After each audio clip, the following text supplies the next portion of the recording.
Bonjour à tous et bienvenue dans la suite de ce tutoriel consacré à la personnalisation de Reaper. Dans cette vidéo, nous allons nous concentrer sur le zoom avancé. Alors si vous avez vu mes précédentes vidéos tutoriels, je vous ai expliqué comment faire du zoom relativement basique via la mouse wheel de Reaper. Nous allons cette fois nous concentrer sur des types de zoom beaucoup plus avancés. On va ouvrir l'action list et on va taper dedans zoom. Constatez que vous allez voir toutes les actions de zoom possibles, mais nous n'allons nous concentrer que sur celles qui commencent par SWS, et nous allons donc taper SWS Zoom. Bon, parmi celles-ci, il y a des actions qui sont explicites. Vertical Zoom to Selected Item, si je le lance, j'ai cet item en sélection, eh bien, pas de surprise, ça fait à quoi on s'attend. Ça zoome de façon verticale sur l'item sélectionné. Autre chose, par exemple,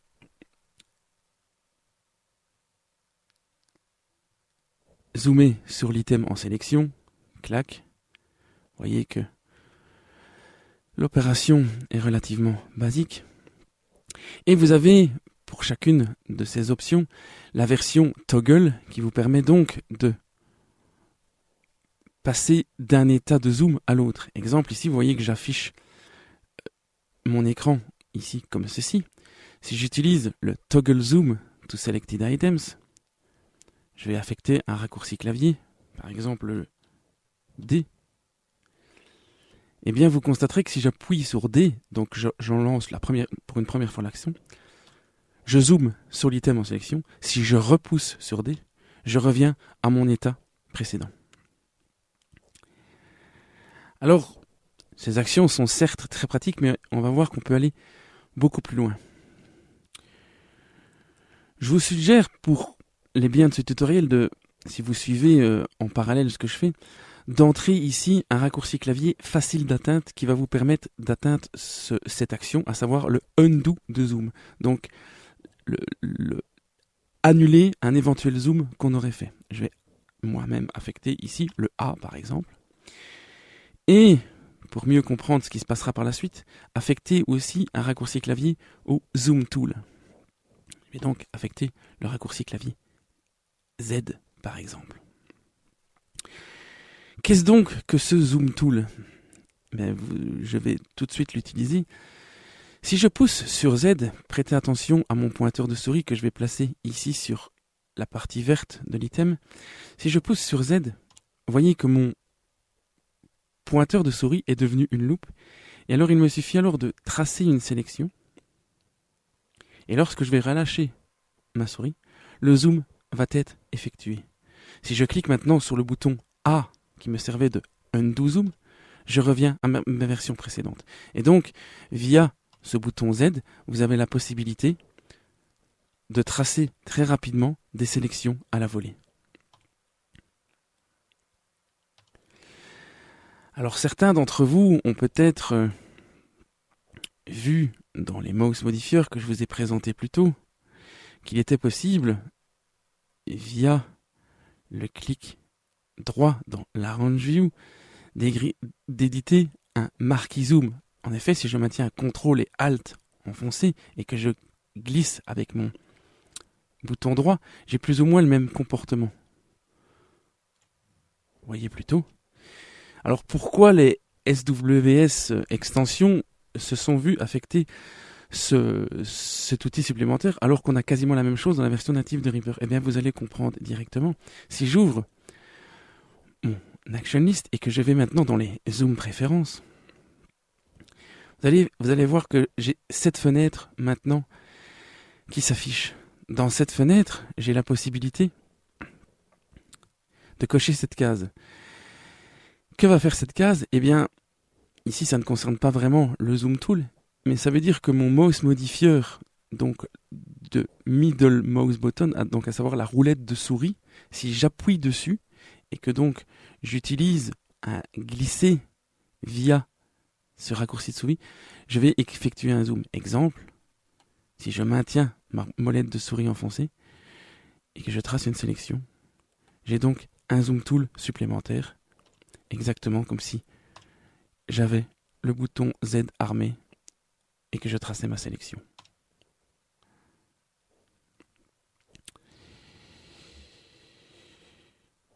pouvez bien sûr, si vous le désirez, affecter un modifieur à cette pression sur la molette de souris.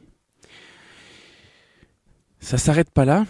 Au niveau de cette fenêtre, vous avez la possibilité de modifier le comportement de votre Zoom Tool ici.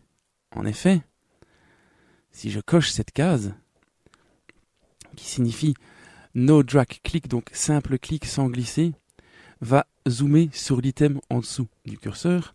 Et donc, si cette case est cochée,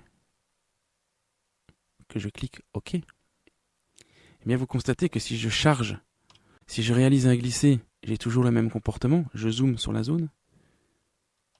Mais si je clique sur un item, je zoome sur cet item en sélection. C'est donc relativement pratique de jongler avec, par exemple, comme moi j'ai assigné les raccourcis clavier, Z pour charger l'outil de zoom. Et donc en fonction de ce que je veux zoomer, je clique ou je dessine une sélection. Et le A pour annuler ce zoom. En plus, dans ces préférences, vous trouverez une autre option qui peut être réellement très pratique. C'est le No Drag Click to Undo Zoom. En effet, plutôt que de zoomer sur l'item en dessous du curseur, je pourrais faire en sorte que mon clic avec mon Zoom Tool chargé annule mon zoom. En d'autres termes, ici, si je charge mon outil de zoom, eh bien, le glisser fonctionne toujours. Mais si je clique avec ce Zoom Tool chargé, eh bien, je reviens en arrière, j'annule mon zoom. Et la beauté de la chose, c'est que les deux options peuvent vivre communément. Exemple, ici, je charge mon outil de zoom, je peux toujours donc réaliser un glissé. Si je clique sur un item, je peux toujours le zoomer. Mais l'avantage de cette technique, c'est que si, je vais supprimer cet item pour la démonstration, si je réalise donc un glissé, eh bien, en chargeant mon outil de zoom, si je clique sur une partie sans item de la piste, j'annule mon zoom. Vous avez également la possibilité de modifier le comportement du glisser vers le haut de ce Zoom Tool. En effet, ici, par défaut, si je charge le Zoom Tool avec ma touche Z et que je glisse vers le haut, je vais réaliser un zoom vers l'avant. Je pourrais choisir de réaliser un undo zoom en glissant vers le haut. Et donc, si je charge mon outil de zoom, que je fais une sélection comme ceci, et que je le recharge à nouveau, si je glisse verticalement, j'annule mon zoom. Alors ça fait beaucoup de choses à retenir. Bien sûr, vous n'êtes pas obligé de profiter de toutes ces préférences. À vous d'établir cette fenêtre exactement comme vous le voulez. Vous pouvez aussi faire en sorte que lorsque le Zoom Tool est utilisé, le curseur d'édition va venir se placer au début de votre sélection de zoom. Exemple, je charge mon item, vous voyez que mon curseur d'édition est présentement ici. Et bien si je réalise un zoom, constatez que mon edit curseur est venu se placer au début de ma zone de zoom. Dans le même ordre d'idée, vous avez la possibilité de tracer une sélection temporelle sur votre zone de zoom. Autre option aussi, très très efficace, c'est le Up Drag Zoom sur la partie supérieure du rouleur. En effet, si vous avez vu ma vidéo précédente, vous savez que en glissant ici, vous avez la possibilité de naviguer dans votre arrangement. Eh bien, avec l'option que je viens de cocher, si je glisse vers le bas, je réalise donc un zoom intérieur, et si je glisse vers le haut, je réalise un zoom extérieur, un zoom in, zoom out. Ça peut donc être réellement très pratique parce que là, dans l'état actuel des choses, je peux par simple glisser me déplacer et en plus zoomer à un endroit particulier sans avoir aucun outil à charger. Je n'ai qu'à simplement déplacer ma souris ici au-dessus sur le rouleur supérieur.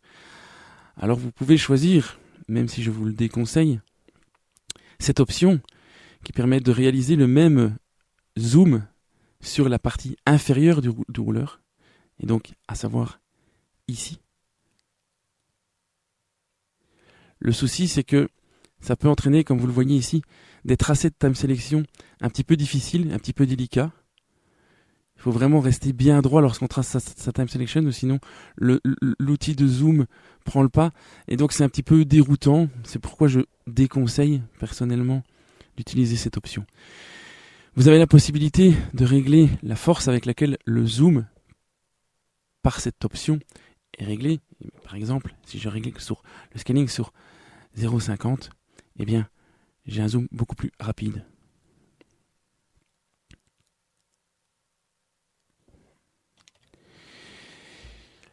L'option suivante vous permet de faire en sorte que le undo de zoom, donc induite par cette action, ne prenne en compte que les zooms induits par cette fenêtre de préférence ou par l'outil de zoom des SWS. Pourquoi cette case peut être utile ? Eh bien, imaginons ici que je décoche cette case. J'utilise mon zoom tool. Je le réutilise une deuxième fois. Et imaginons que j'utilise maintenant mon raccourci par défaut de Reaper, donc le contrôle plus la mouse wheel, pour zoomer encore un peu plus. Eh bien, si j'utilise le undo de zoom, le mouvement que j'ai fait avec ma mouse wheel se décompose en plusieurs étapes, et donc j'ai beaucoup de fois à appuyer avant de pouvoir revenir à ma version précédente. Si cette case est cochée, les undo de zoom ne vont plus du tout prendre en compte tous les zooms de Reaper par défaut, donc les zooms qui sont près des scroll bars, les zooms de votre action list ou de vos mouse modifiers. Les zooms natifs ne seront plus donc utilisés. Et donc si je fais ici un zoom comme ceci, et que j'utilise en plus mon zoom par défaut de Reaper, si je fais un undo zoom, je reviens là où j'étais avant d'avoir réalisé le premier zoom des SWS. La dernière option, quant à elle, fait en sorte que le dernier undo que je fais, même si je ne suis pas parti d'un zoom qui me montrait tout le projet, eh bien, ici, si je clique en série mon bouton de undo zoom, donc pour rappel, le raccourci clavier A, eh bien, même si je ne suis pas passé par cette étape, eh bien, le final va m'amener sur un zoom sur mon projet entier. Donc je défais tous les zooms. Vous voyez ? Et ici, j'arrive sur un zoom to project. Donc la dernière étape possible est un zoom to project. Donc imaginons que j'utilise d'abord mon zoom tool comme ceci. Je réalise un undo, et puis je fais un zoom comme ceci, un zoom ici, ensuite je zoome sur l'item, ensuite je reviens ici. Eh bien, je repasse par toutes les étapes jusqu'à arriver toujours à mon zoom sur mon projet. Voilà pour cette vidéo concernant le zoom avancé. J'ai été peut-être un peu vite, mais je vous incite réellement à essayer ces modes de zoom avec le mode undo et le zoom tool. C'est vraiment hyper pratique, et je pense qu'à partir du moment où on a cette fonction, qu'on la maîtrise et qu'on a compris son fonctionnement, on ne se sert même quasi plus des zooms natifs de Reaper, tellement la simplicité de l'outil rend la chose efficace à 100% et dans toute situation. Merci pour votre attention, et je vous retrouve dans la vidéo suivante.